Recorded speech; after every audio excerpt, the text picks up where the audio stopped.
ibadi, hambaku kata Allah. Khalaqtuka lil ibadah fala tal'ab. Saya ciptakan kamu untuk ibadah, jangan banyak mainnya. Wa qasamtu laka rizqaka fala tat'ab. Dan saya sudah siapkan rizki untukmu supaya kamu nggak capek. Ini sebetulnya rizki kita sudah ada, nanti pembahasan rizki saya terangkan bagaimana urutannya. Sudah ada. Ini jangan karena kesibukan kita ingin mendapatkan rizki, tiba-tiba melupakan nilai ibadah. Perhatikan kalimat-kalimat hadisnya. Kalau engkau masih mencari dunia meninggalkan ibadahmu, saya akan buat capek, la usallitanna lakad dunya. Saya akan buat capek kamu dengan urusan dunia, dan saya tidak akan berikan rizki kepadamu kecuali sesuai dengan hak yang harus engkau peroleh saja. Misal, ada orang kerja capek luar biasa, kerja keras, masya Allah, saking kerasnya berangkat gelap, pulang gelap, lupa sholat, lupa macam-macam. Lu menghasilkan 100 miliar, dia bangga, ini kerja keras saya dapat 100 miliar. Kata Allah, kamu gak usah bangga, memang rezeki kamu itu segitu. Kamu cari-cari pun dapatnya akan segitu juga. Jadi ngapain dibanggain? Ya, gak harus dibanggakan. Saya akan buat capek kamu sampai tidak akan kamu mendapatkan rezekimu kecuali sesuai yang telah saya tetapkan. Tapi kalau kamu ikuti ketentuan saya, tidak kamu tinggalkan ibadahnya, maka kamu akan saya buat tenang dalam kehidupan dan Allah berikan rezeki sesuai dengan yang kamu butuhkan.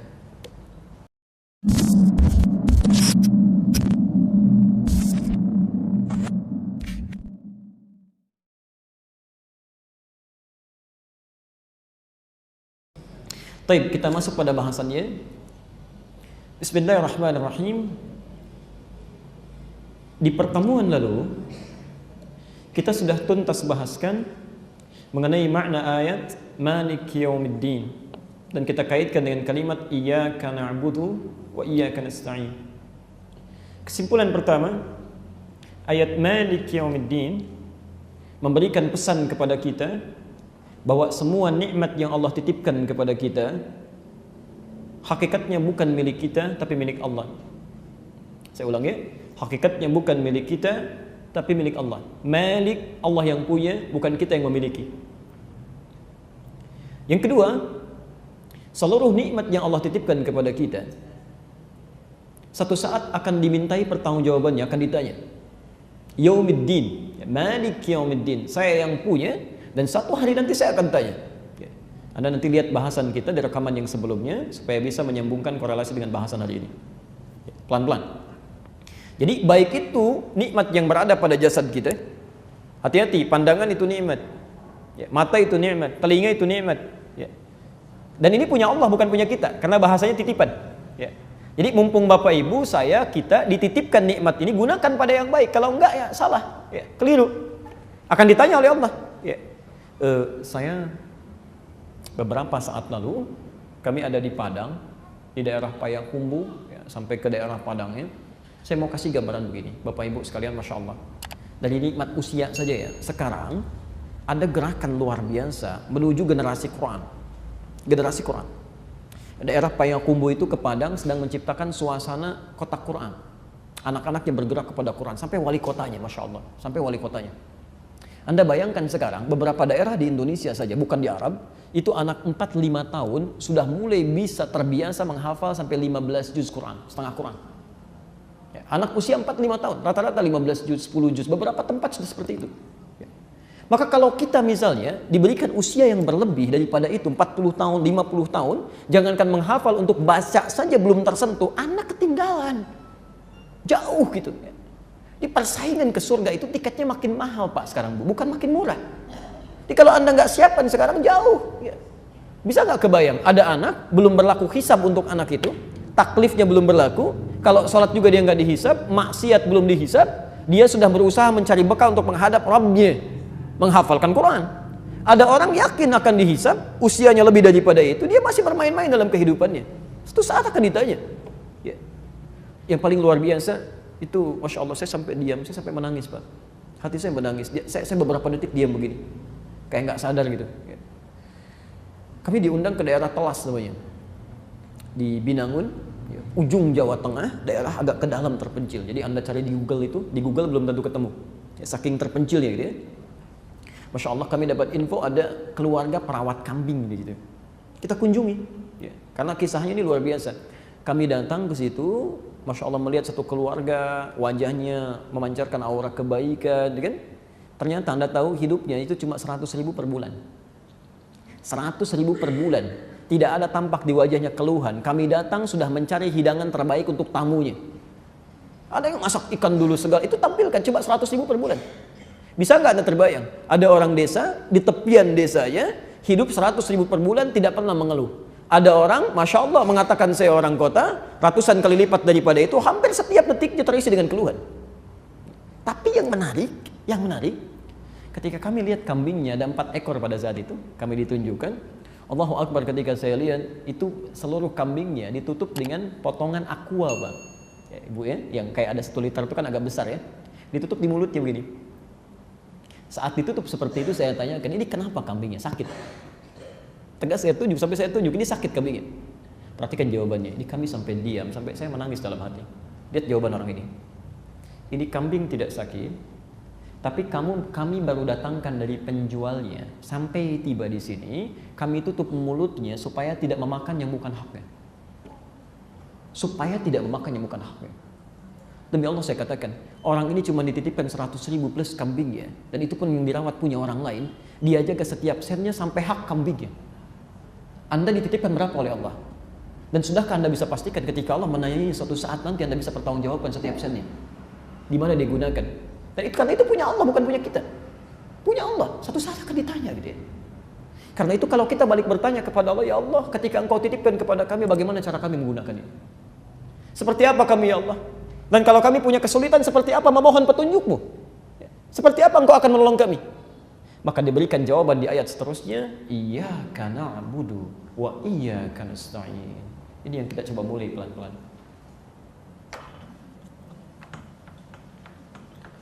Ya, kita lihat dalil turunannya dulu supaya rumus siyak, lihaq dan sibaknya berlaku, dan keterangan hadis Nabi serta pendapat para ulama yang menyertai ini.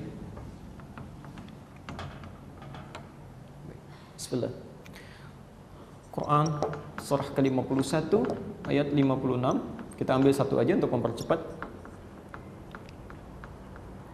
Kemudian hadisnya kita ambil cepat. Hadis riwayat Abu Daud, kita ambil satu-satu saja. Nomor hadis 649. Hadisnya hadis qudsi dari Abu Hurairah. Abu Daud nama aslinya Sulaiman dari Sijistan, dikenal dengan Sulaiman As-Sijistani. Baik ya, saya sudah pernah kisahkan ini. Nah, beliau di masanya dikenal dengan orang yang sangat pandai dengan hadis. Sampai lisannya begitu lunak dengan hadis. Jadi kalau ditanya apa aja Pak, hadis dijawab tuh. Ini sahih, ini dhaif, ini palsu, ini enggak ada hadisnya, ini ada hadisnya. Hingga orang-orang mengatakan, kalau dulu Nabi Daud itu bisa melunakkan besi dengan tangannya, Anda kasih besi ke Nabi Daud bisa jadi apa aja. Maka Sulaiman As-Sijistani bisa melunakkan hadis dengan lisan dia. Maka digelarilah pada saat itu dengan nama Abu Daud. Kalau Nabi Daud melunakkan besi dengan tangannya, Abu Daud melunakkan hadis dengan lisan dia. Hafal 500.000 hadis. Ya, dengan sanadnya keseluruhannya. Termasuk Ibnul Qayyim Al-Jauziyah yang menggelari beliau dengan Abu Daud.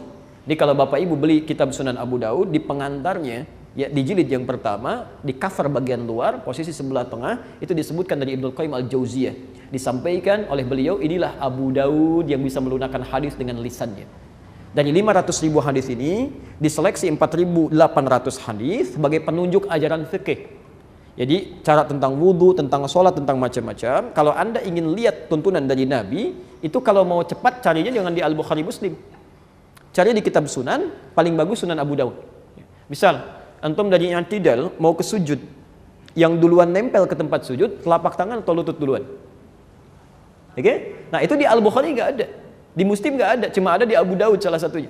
Ya, yang pakai telapak tangan nomor hadis 838 dari Wa'il bin Hujr, yang pakai lutut, ya, yang pakai lutut nomor hadis 838 dari Wa'il bin Hujr, yang pakai telapak tangan nomor hadis 840 dari Abu Hurairah.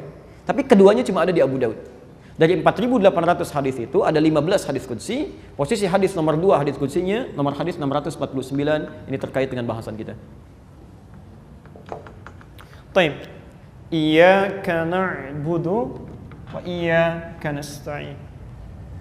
Mohon izin boleh saya hapus yang atas ini? Alhamdulillah. Itu fokus saja ya. Datang, lihat, fokus, tulis. Biarkan saya terangkan sendiri, tulis sendiri dan hapus sendiri ya. Insyaallah. Bismillah. Iyyaka na'budu wa, kita turunkan lagi ke bawah, iyyaka nasta'in. Masya Allah. Baik. Perhatikan sini, ini yang kita butuhkan dalam kehidupan. Kadang-kadang banyak orang mengeluh padahal solusinya sudah ada. Baik, ya Allah, Engkau titipkan kepada kami berbagai hal, termasuk jasad kami. Jasad ini juga akan kembali kepada Allah, kan? Bahkan Allah menegaskan di Quran surah kedua Al-Baqarah ayat 156, ya. Idza asabathum musibah qalu inna lillahi wa inna ilaihi rajiun. Kalau diuji dengan musibah, Anda bersabar, yakinkan pada diri, inna lillah, kami milik Allah. Kami, bahkan tubuh kami ini semuanya, ya. Wa inna ilaihi rajiun, dan satu saat kami akan kembali kepada Allah dan ditanya tentang semuanya ini. Ya, latus alunna yauma idzin 'anil na'im, akan ditanya semuanya. Nah, bagaimana supaya saat ditanya itu keadaan kita mudah, dipertanggungjawabkannya enak, nyaman digunakan, mendapatkan pertolongan Allah? Maka ayat selanjutnya menyampaikan iyyaka na'budu. Jadikan seluruh apa yang kita kerjakan itu sebagai ibadah karena Allah. Karena itu kita ikrarkan, iyyaka, ya Allah, kami hanya tujukan untukmu saja. Seluruh aktivitas, seluruh nikmat yang Kau titipkan, na'budu, sebagai ibadah kami hanya kepadamu. Asal kalimat ini, asalnya na'budu iyyaka. Jadi kalau kalimat standarnya dalam bahasa Arab, kalimat standar, itu kalimatnya asalnya iyyakanya belakangan. Na'budu iyyaka, kami menyembah kepadamu. Cuma kalau orang Arab dahulukan kata iyyakanya, didahulukan daripada kalimat na'budunya, ini rumusnya disebut dalam ilmu balaghah dengan al-ikhtisas, untuk menunjuk komitmen kekhususan. Saya ulang, menunjuk satu komitmen yang mengkhususkan sesuatu tanpa yang lainnya. Khusus, yang mengkhususkan sesuatu tanpa peduli pada yang lainnya.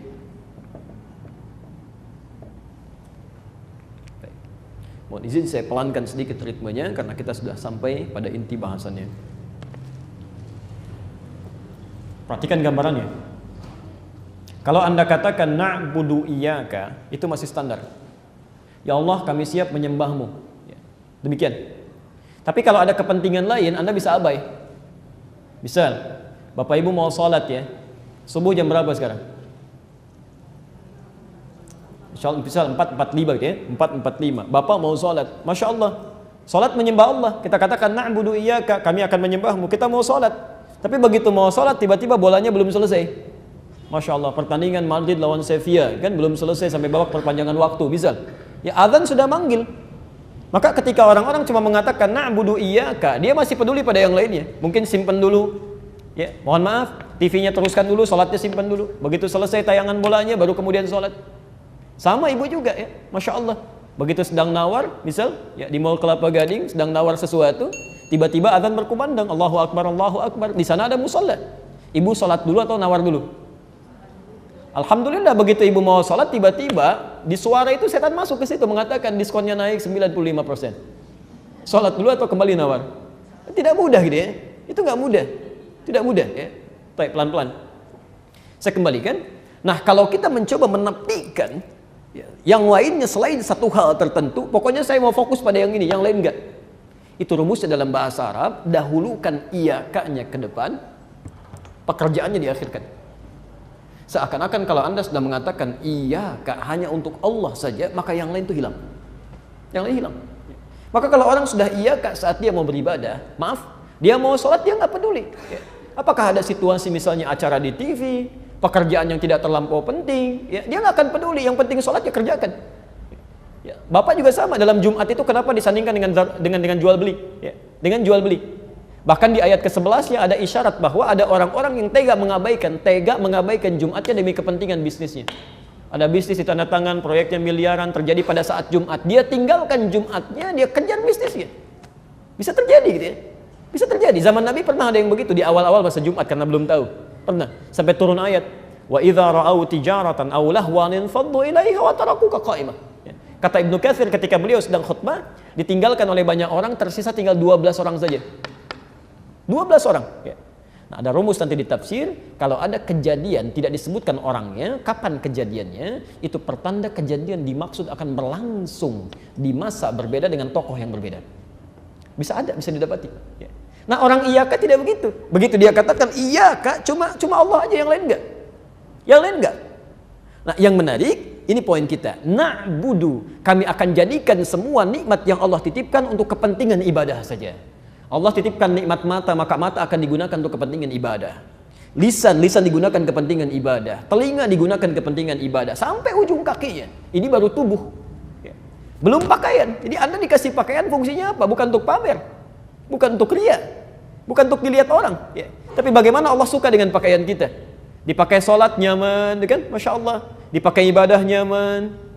Bagaimana dengan kendaraan? Sama. Ya, jadi ketika Allah titipkan motor kepada Anda, mobil kepada Anda, hakikatnya bukan untuk memudahkan urusan dunia saja, tapi bagaimana caranya jadi ibadah. Ya. Maaf kalau cuma kendaraan aja, jangankan orang Islam, non-Muslim pun punya. Apa yang mau dibanggakan? Sama-sama punyanya. Cuma harus beda antara kendaraan kita dengan kendaraan orang lain. Harus beda antara rumah kita dengan rumah orang lain. Ditulisin baiti jannati, rumahku surgaku, tapi orang rumahnya nggak pernah sholat. Rumahnya ke surga, yang orangnya enggak. Ini masalah kan? Jadi kalau Anda cuma punya rumah, non-Muslim pun punya rumah. Bahkan hewan pun ada yang punya rumah sekarang. Ya, Masya Allah. Ya, itu tidak menarik gitu kan? Jadi harus beda. Makanya ketika kita sholat, kita diingatkan lagi setiap sholat. Setiap sholat. Ayo kuatkan pada dirimu komitmen. Saya harus komitmen. Setiap yang dititipkan pada saya mesti jadi ibadah. Iyyaka na'budu, cuma untuk Engkau ya Allah. Untuk Engkau, itu bedanya. Ya, jelas sampai sini ya? Pelan-pelan. Jadi kalimat yang pertama ingin menegaskan bahwa semua aktivitas kita, poinnya satu, mesti jadi ibadah. Karena ini tujuan hidup kita. Bukan untuk main, untuk ibadah. Quran surah ke-51 ayat 56. Posisi paling kanan sebelah atas di mushaf standar. Wa ma khalaqtul jinna wal insa illa liya'budun. Insyaallah. Wa ma khalaqtul jinna wal insa illa liya'budun. Tidaklah kami ciptakan jin dan manusia itu kecuali semua aktivitas yang ia kerjakan, nikmat yang melekat pada dirinya, untuk ia jadikan sebagai ibadah kepadaku. Kata Allah, sebagai ibadah. Masya Allah. Perhatikan kalimatnya di sini, wa ma khalaqtul jinna wal ins. Manusia disebutkan di sini dengan kata ins. Padahal manusia disebut dengan 5 nama di Quran. Ada bashar, terulang 35 kali dalam Al-Quran. Ada ins di sini disebutkan 18 kali dalam Al-Quran, bersanding dengan jin. Ada insan, Ar-Rahman 'allamal Quran, khalaqal insan, tersebut 65 kali dalam Al-Quran. Di 63 ayat, 43 surah yang berbeda. Ada nas, ya, Masya Allah, ini paling favorit. Qul a'udzu birabbin nas, ya, disebutkan 241 kali dalam Al-Quran. Dan Bani Adam atau Dzurriyyah Adam disebutkan di 7 ayat di dalam Al-Quran. Nah, yang di sini uniknya disebutkan ins. Ins itu bentuk tunggal dari nas, personal sifatnya.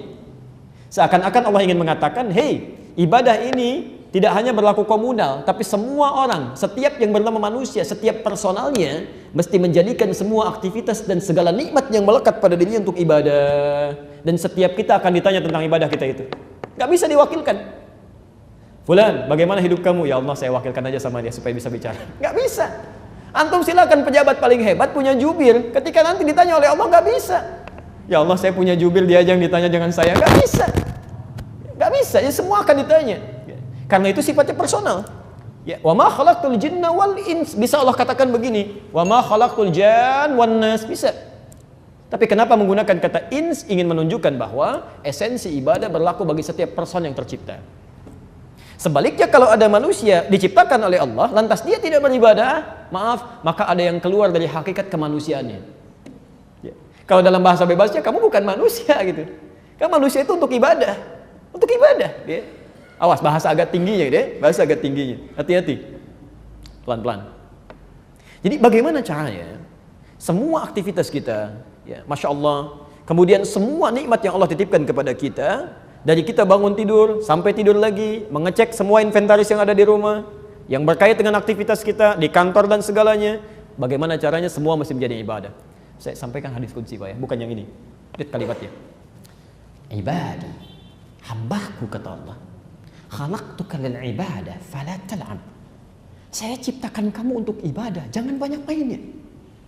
Wa qasamtu laka rizqaka fala tat'ab. Dan saya sudah siapkan rizki untukmu supaya kamu nggak capek. Jadi sebetulnya rizki kita sudah ada. Nanti pembahasan rizki saya terangkan bagaimana urutannya. Sudah ada. Jadi jangan karena kesibukan kita ingin mendapatkan rizki, tiba-tiba melupakan nilai ibadah. Perhatikan kalimat-kalimat hadisnya. Kalau engkau masih mencari dunia meninggalkan ibadahmu, saya akan buat capek, la usallitanna lakad dunya. Saya akan buat capek kamu dengan urusan dunia, dan saya tidak akan berikan rizki kepadamu kecuali sesuai dengan hak yang harus engkau peroleh saja. Misal, ada orang kerja capek luar biasa, kerja keras, masya Allah, saking kerasnya berangkat gelap, pulang gelap, lupa sholat, lupa macam-macam. Lu menghasilkan 100 miliar, dia bangga, ini kerja keras saya dapat 100 miliar. Kata Allah, kamu gak usah bangga, memang rezeki kamu itu segitu. Kamu cari-cari pun dapatnya akan segitu juga. Jadi ngapain dibanggain? Ya, gak harus dibanggakan. Saya akan buat capek kamu sampai tidak akan kamu mendapatkan rezekimu kecuali sesuai yang telah saya tetapkan. Tapi kalau kamu ikuti ketentuan saya, tidak kamu tinggalkan ibadahnya, maka kamu akan saya buat tenang dalam kehidupan dan Allah berikan rezeki sesuai dengan yang kamu butuhkan. Ini selesai. Jadi kalau kita ibadahnya nyaman, jalan dengan tenang, demi Allah saya katakan rezeki akan datang. Ya, nanti dalam bahasan yang khusus, wa mimma razaqnahum yunfiqun, kita akan bahas. Ada rezeki yang kita kejar, ada rezeki yang mengejar-ngejar kita. Masya Allah. Bahkan diantaranya min haitsu la yahtasib, yang tidak disangka-sangka. Ada orang mengatakan nggak nyangka saya dapat ini. Emang nggak usah disangka. Dia datangnya dari rezeki yang tidak disangka-sangka. Jadi jangan nyangka. Pasti ada gitu ya. Pasti ada. Anda bayangkan, rizki yang kita cari disebut dengan adlullah, keadilan Allah. Rizki yang mencari-cari kita disebut dengan fadlullah, keutamaan dari Allah. Makanya orang katakan hadza min fadli rabbi.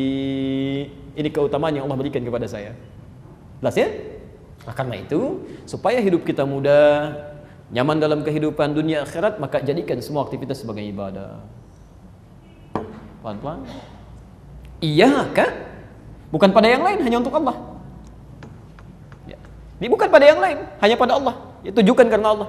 Ya. Makan karena Allah, minum karena Allah, bekerja karena Allah, masya Allah. Ibu merawat anak karena Allah, segalanya. Lillah. Lillah. Ya. Orang haji juga sekarang mau haji, ya? Siap-siap sudah mau berangkat macam-macam, masya Allah. Itu pun kalau bukan karena Allah tidak akan seibadahnya. Ya, nggak ada pahalanya. Makanya peringatan pertama kami tekankan pada saudara-saudari kami yang akan berhaji, ayat haji di Quran itu dimulai di Al-Baqarah 196. Posisi paling kiri sebelah bawah, itu pertama kali ketika Allah minta menyempurnakan ibadahnya, itu bukan fikih yang disebutkan, tapi kalimat tauhid. Wa atimmul hajja wal umrata lillah. Sempurnakan haji itu dan umrah, lakukan karena Allah, lillah. Masya Allah. Kalau di Quran ada ibadah bersanding dengan kesempurnaan, sempurnakan. Itu tandanya ada orang ibadah tidak sempurna. Ya, tidak sedikit yang tidak sempurna. Salah satu sebabnya kenapa? Karena bukan lillah. Ya, masya Allah, nunggu-nunggu cukup lama, keluar biaya banyak, tenaga tidak juga sedikit keluar. Ya, begitu sa'inya live, tangan kanannya pegang handphone, Rabbik fir warham begini, orang lain lihat, ngapain jauh-jauh. Ada yang pulang dari Arafah, begitu selesai mau ke Muzdalifah, diminta oleh Quran zikir, ini baru pasang status, sedang menuju Muzdalifah. Habis dia. Bahkan ada yang belum berangkat sudah habis pahalanya. Ria itu kan menggugurkan pahala. Ingat betul ya, ria itu rumus Qurannya menghanguskan semua pahala.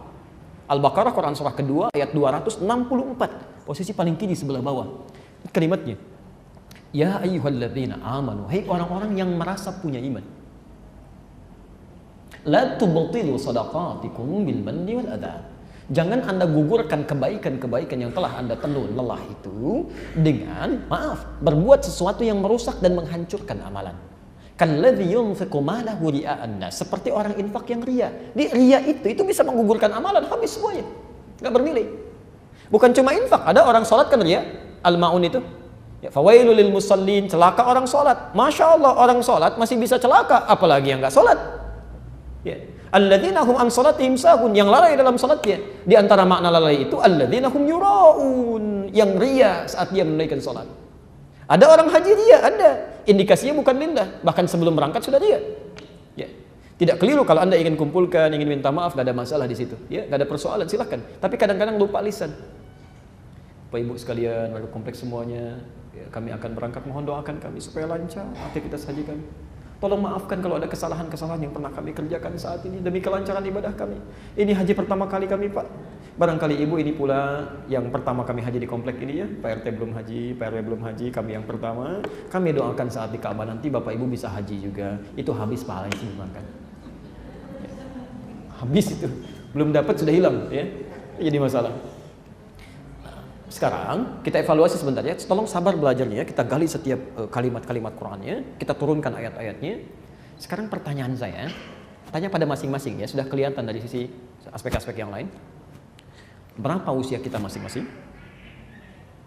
Dari nikmat usia yang telah dititipkan itu, berapa yang sudah jadi ibadah? Saya ulang ya. Berapa usia kita masing-masing, tanamkan pada diri kita, tuliskan yang besar di setiap catatannya. Dari sekian waktu yang Allah berikan pada kita, berapa yang sudah menjadi ibadah?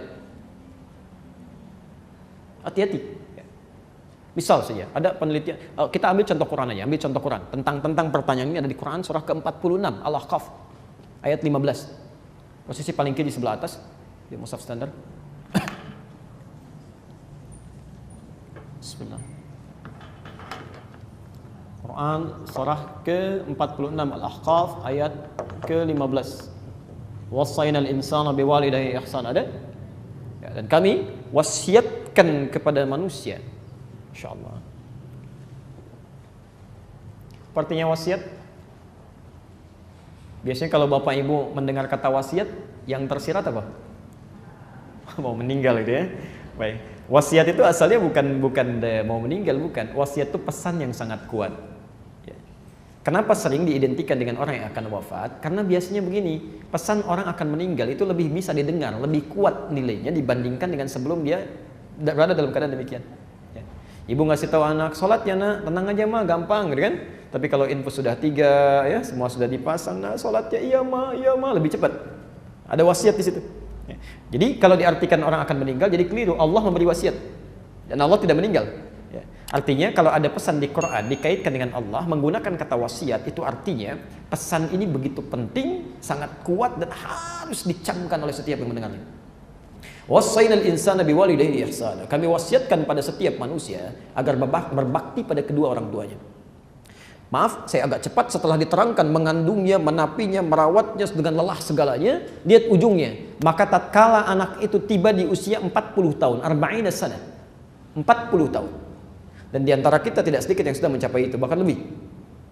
Dia harus mengevaluasi dirinya dengan berdoa. Perhatikan doanya, Rabbi auzi'ni an ashkura ni'mataka allati an'amta 'alayya wa 'ala walidayya wa an a'mala salihan tarda. Lihat doa pertama, saya tidak akan bahas ini dengan panjang bagian pertama ini. Rabbi auzi'ni, ya Allah mohon bimbing kami an ashkura ni'mataka allati an'amta 'alayya. Ya, atas nikmat untuk bisa bersyukur, ya, mensyukuri nikmat yang telah Engkau titipkan kepada kami. Wa 'ala walidayya, dan kepada orang tua kami. Ya Allah tolong bimbing hamba untuk mensyukuri nikmat ini ya Allah, supaya bisa bersyukur. Ya. Yang paling menarik, perhatikan kalimatnya. Wa an a'mala salihan tarda.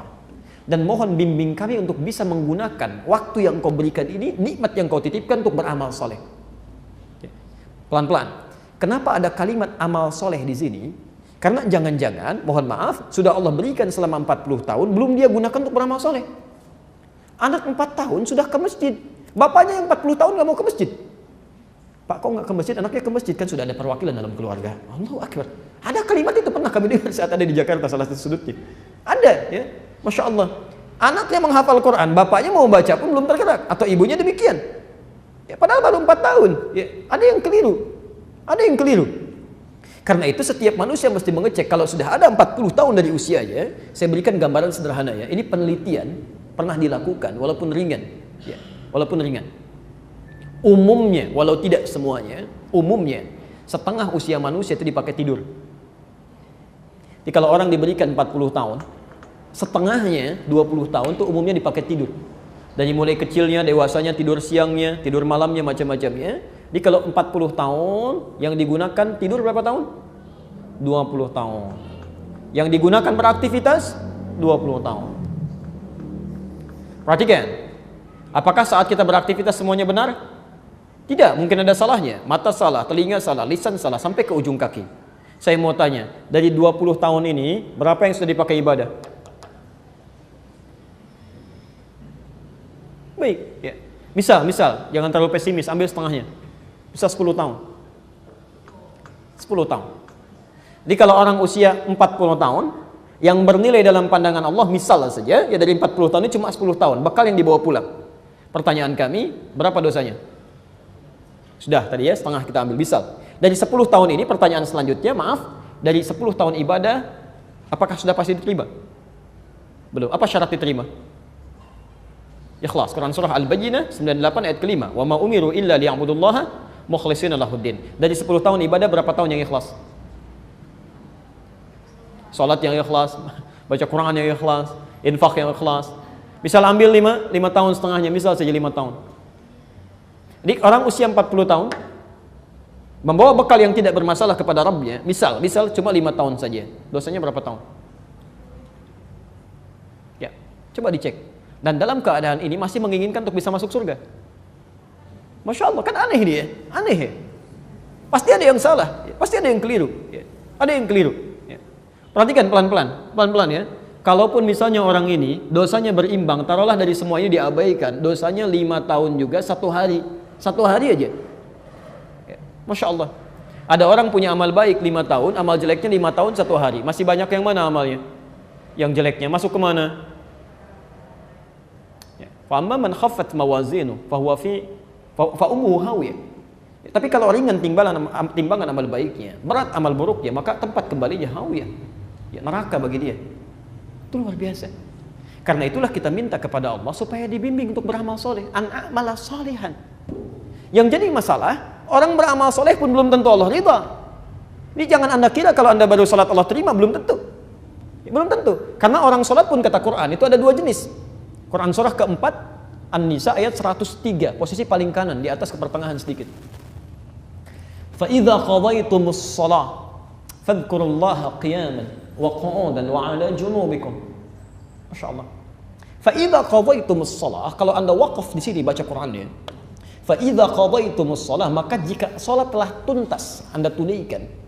Maka jika kewajiban sholat telah Anda tuntaskan, kalau wakaf di sini, ini kata para ulama menunjuk pada golongan yang pertama, yang motivasi sholatnya hanya menuntaskan kewajiban saja. Yang penting sudah sholat, mau khusyuk atau tidak itu bukan persoalan. Ya, maaf, mau lambat atau cepat itu bukan urusan. Yang penting saya sudah sholat. Jadi kalau ditanya, Pak kok cepat sekali? Ya kan yang penting sudah sholat.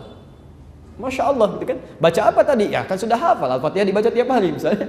Ada jawaban seperti itu. Nah itu golongan yang pertama. Di kewajibannya terangkat tapi tidak mendapat manfaat dari ibadahnya. Ya, yang kedua, fadhkurullaha. Maka sholat yang dia lakukan akan langsung mengingatkan dia dengan Allah.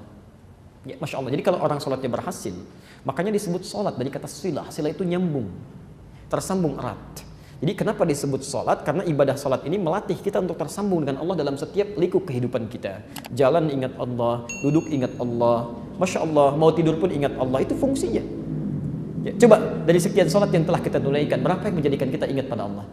Jangan-jangan baru keluar sholat tidak ingat dengan Allah. Ada yang begitu, Bu. Ya. Kan jadi aneh ya, ada orang keluar dari rumah Allah kehilangan sandalnya, padahal baru sholat. Apa yang salah? Artinya saat dia gunakan sandal dia nggak ingat. Sebab kalau ingat Allah tidak mungkin orang yang ingat Allah melakukan maksiat, itu mustahil. Orang mau minum, ketika dia akan minum ingat Allah seperti yang kami sampaikan, maka dia akan tidak akan pernah menyentuh minuman yang tidak disenangi oleh Allah, karena dia sedang ingat dengan Allah. Dia tahu Allah melihat, dia tahu Allah mendengar. Orang yang ingat Allah karena didengar oleh Allah, punya sifat as-sami', maka dia tidak akan mengeluarkan kalimat-kalimat yang tidak Allah sukai. Semua. Maka dari itu kembali lagi, berapa aktivitas kita yang sudah menjadi ibadah. Itu pun yang sifatnya iyaka karena Allah, bukan karena yang lain. Karena itulah mari kita evaluasi ketika kita mengatakan dalam sholat iyyaka na'budu, itu kita sedang berkomitmen. Dicek lagi Pak Bu, ya Allah apa salah saya sampai saya sholat ini, apa yang kurang-kurangnya, apa yang belum jadi ibadah, dievaluasi. Sangat-sangat luar biasa kalau ada orang setelah sholat tiba-tiba dia keluar dari komitmennya, padahal baru menyampaikan pada Allah barusan, saya mau ibadah, tapi dia melanggar kata-katanya sendiri. Itu ada yang berbahaya di situ. Ya. Makanya kalau kita sholatnya benar, itu baru selesai sholat saja, Masya Allah, kesalahan kita sepanjang bukan dosa besar, itu antara sholat ke sholat bisa terampuni. Ya. Pernah dengar hadis ini? Hadis Muslim, nomor hadis 223. As-salawatu ila as-salawat, wal jumu'atu ila al-jumu'ah, Wa Ramadan ila Ramadan kaffaratun lima bainahunna.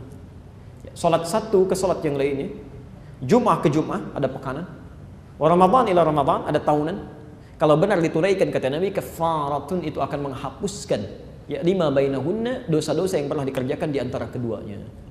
Jadi kalau Anda tadi punya salah misalnya saat salat subuh sampai ke zuhur, dan mustahil ada orang tidak berbuat salah, maka saat Anda salat zuhur itu benar salatnya, tuntas semua kesalahan dan dosanya, digugurkan oleh Allah. Ya, kecuali dosa besar, ya, dosa besar. Maaf, yang pekanan Jumat ke Jumat selesai. Yang tahunan belum selesai pekanan, ya tahunan dihapuskan oleh Allah. Ramadan digugurkan. Ya. Makanya kata Nabi, maaf, bu'dan liman adraka Ramadan falam yughfar lahu. Ya, celaka dan keterlaluan berlumur dengan kotoran. Ya. Di raghima anf itu salah satu maknanya bu'dan atau raghima anfun. Ya, di hidungnya ada kotoran, debu. Ya. Celaka orang yang diberikan Ramadan tapi dia tidak mampu beristighfar kepada Allah di bulan Ramadan itu yang bisa mengampuni dosanya. Dikata Nabi, orang yang keluar dari Ramadan, alumni Ramadan, tidak terampuni dosanya itu orang celaka. Ya, bahaya dalam hidupnya. Baik, saya akhiri dulu bagian terakhirnya, nanti kita coba berikan waktu kalau ada yang mau ditanyakan. Jadi kesimpulan pertama, kalau semua nikmat yang Allah titipkan kepada kita di Maliki Yaumiddin dengan ayat sebelumnya, ingin selamat, ingin mendapatkan kemudahan dari Allah, maka jadikan semua itu sebagai ibadah karena Allah. Ya, jelas ini? Ya. Maaf, kedudukan, mohon izin saudara kami para ikhwan, jika teman-teman ada yang dititipkan oleh Allah kedudukan, artinya ibadah antum ada di situ. Ayo bikin polisi kebijakan-kebijakan yang baik. Ya. Misal antum jadi ketua RT atau ketua RW, bikin surat aja ke keluarga muslim. Yuk, prioritaskan sholat berjamaah, setiap sholat subuh, di hari weekend kita ke masjid, misal. Bikin surat. Ya. Antum gak usah peduli, berapa yang sholat tuh gak usah peduli, yang penting antum tuliskan. Misal, 3 orang aja ke masjid karena surat yang antum buat, itu Allahu Akbar, antum mendapat pahala dari orang-orang itu. Ya. Ada di hadis Muslim, nomor hadis 1893.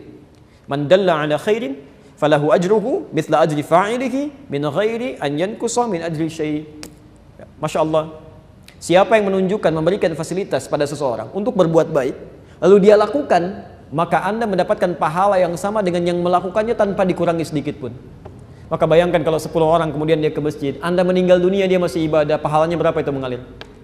Masya Allah, mumpung masih ada, karena kalau sudah nggak ada susah. Kan kedudukan ditukar Pak, Bu. Dia nggak usah bangga kalau punya kedudukan, nggak usah bangga. Salah kalau berbangga diri, itu peluang untuk berbuat kebaikan. Itu peluang. Ya, mudah bagi Allah. Quran surah 3 ayat 26 sampai 27 itu, posisi paling kanan, ya, bawah sedikit. Qulillahumma malikal mulki tu'til mulka man tasha wa tanzi'ul mulka mimman tasha. Anda sekarang jadi pimpinan, besok lusa sudah begitu pensiun keluar. Atau nggak tunggu lama kan? Masya Allah, mumpung masih ada keadaan di atas. Kalau sudah di-reshuffle nggak tahu waktunya kapan, kan nggak ada kesempatannya. Ya, dia ayo buat kebijakan yang baik. Kalau cuma kedudukan bangga, oh ketinggalan. Dulu Firaun, kedudukannya tinggi sekali, jadi raja sampai ngaku Tuhan, bangga, sombong, hancur juga oleh Allah. Jadi kalau ada orang seperti sekarang punya kedudukan nggak seperti Firaun bangga, itu orang ketinggalan zaman. Yang dulu sudah ada. Ya. Sama, Anda dititipkan harta benda misalnya, Masya Allah sekaya apa sih? Ya, itu bukan untuk pamer. Dulu Qarun sudah ada, lebih kaya. Quran surah 28 ayat 76 sampai 79. Masya Allah, posisi paling kanan sebelah bawah. Lihat kalimatnya, maaf di kiri sebelah bawah di mushaf standar. Ya. Inna Qaruna kana min qaumi Musa. Qarun itu dari kaumnya Musa. Fabagha alaihim, sombongnya luar biasa. Apa yang dia sombongkan? Wa atainahu minal kunuzi ma inna mafatihahu latanu bil usbah. Ayat 76 ya. Kami titipkan dia, bahasanya kami titipkan, bukan Qarun yang punya, kami yang punya. Surah ke-28 Al-Qasas ayat 76. Kami titipkan pada Qarun harta yang melimpah, sampai-sampai kunci Pak, kunci berangkasnya saja Bu, tidak sanggup dipikul oleh 10 orang terkuat di zamannya. Lu bayangkan. Ya. Antum kalau punya kunci berangkas, biasanya disembunyikan apa dipamerkan? Pasti disembunyikan, masa dipamerkan? Antum foto, plak, ya, buat di Instagram, kunci berangkas saya itu cari masalah gitu ya. Cari masalah. Ini enggak, Qarun enggak. Dia setiap kemana-mana Pak ya, di belakangnya ada 10 orang, cuma ngangkat kunci berangkasnya saja. Dia ingin tunjukkan pada orang, kalaupun ada yang ngambil harta saya, ambil aja, nggak akan habis kok saking kayanya saya. Saking kayanya saya. Masya Allah, kaya luar biasa dan sombong dan hancur semuanya. Hancur. Ya. Jadi kalau ada orang merasa kaya sekarang, kemudian sombong, itu orang ketinggalan zaman. Jauh ketinggalannya. Dulu sudah ada dan dia lebih kaya. Jadi keterlaluan kalau ada orang sekarang mengaku kaya, sombong itu keterlaluan. Karena kekayaannya nggak sekaya Qarun. Ya, dan Qarun hancur juga. Perhatikan ketika Allah meluruskan Qur'an ini di ayat 77-nya, wabtaghi fima ataqallahu daral akhirah wala tansa nasibaka minad dunya. Kami titipkan ini bukan buat pamer, tapi supaya engkau menggunakannya untuk kepentingan ibadah, mencari tempat terbaik di akhirat. Nanti pulang ke rumah, coba cek di keluarga. Karena masing-masing anggota keluarga itu diberikan titipan yang berbeda. Ada titipan pengetahuan, titipan tenaga. Ya, mohon maaf, barangkali yang nggak dititipkan harta benda itu menurut Allah itu dia sudah banyak bangun malam. Saking nggak punyanya, jarang sering puasa. Antum jangan bangga kalau baru bisa puasa Senin Kamis, di sana sudah ada ayamul bait. Jangan bangga kalau baru bisa ayamul bait, di sana sudah ada yang puasa daun. Sudah ada. Ya. Sudah ada yang tiap malam tahajud. Sudah ada yang mulai menghafal Quran. Masya Allah. Dengan sekian jangan bangga kalau cuma hafal Quran 1 riwayat, ada yang 13, ada yang 7 riwayat, ada yang 10 riwayat, ada yang 14 riwayat. Masya Allah. Ya. Ini semua itu cuma titipan. Gunakan untuk ibadah. Karena itulah mohonkan kepada Allah. Mohonkan, ini poinnya. Kalau kita merasa ada yang kurang dalam hidup kita untuk ibadah, maka mohon berdoa. Tuntunan keduanya, wa iyyaka nasta'in. Minta supaya ditolong oleh Allah, supaya dibantu, supaya diberikan petunjuk. Makanya ketika antum mengucapkan iyyaka na'budu, mustahil kalau kita bisa ibadah sendirian tanpa bantuan Allah. Karena itulah kemudian kita ikrarkan, ya Allah, kalau ada kelemahan-kelemahan, kekurangan dalam kami, sekarang kami mohon pertolongannya ya Allah. Bantu kami, berikan kemudahan. Maka kita ucapkan wa iyyaka nasta'in.